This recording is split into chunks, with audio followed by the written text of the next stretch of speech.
আমাদের বাড়িতে ফ্রিজ থাকা সত্ত্বেও কিন্তু ফ্রিজ ব্যবহার করা হয় না, কারণ ফ্রিজে সেরকমভাবে দরকারই পড়ে না, যেহেতু আমাদের বাজার পাশেই।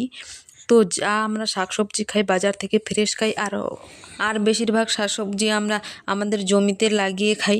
তো সেরকমভাবে ফ্রিজের প্রয়োজন পড়ে না, কিন্তু আজকে ফ্রিজটা খুলেছি একটা কারণের জন্য। তো দেখো, এই যে দেখো আমি বরফ জমাতে দিয়েছি, কারণ এটার তো কয়েকদিন আগে আমার শাশুড়ি মার চোখে এত পরিমাণে একটা পাটকাঠি লেগেছে যে চোখটা সম্পূর্ণ লাল হয়ে গেছে, আর চোখের মধ্যে রক্ত জমে গেছে। তো আমরা ডাক্তারকে দেখিয়েছি, তো ডাক্তারবাবু চোখে ড্রপ দিয়েছেন আর বলেছেন যে দুবেলা করে বরফ দিতে, যাতে রক্তটা জমে যাওয়া রক্তটা গলে যায়। সেই জন্য আমরা এই যে বরফ জমিয়েছি। আর দেখো আমি বরফটা হাতে করে নাড়ছি, এত ঠান্ডা কী বলবো, যে আমার হাতটা পুরো ঠান্ডা হয়ে গেছে।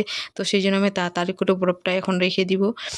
আর চোখে যে পরিমাণ রক্তটা জমে গেছিলো, আর বরফটা দেওয়ার ফলে কিন্তু সেই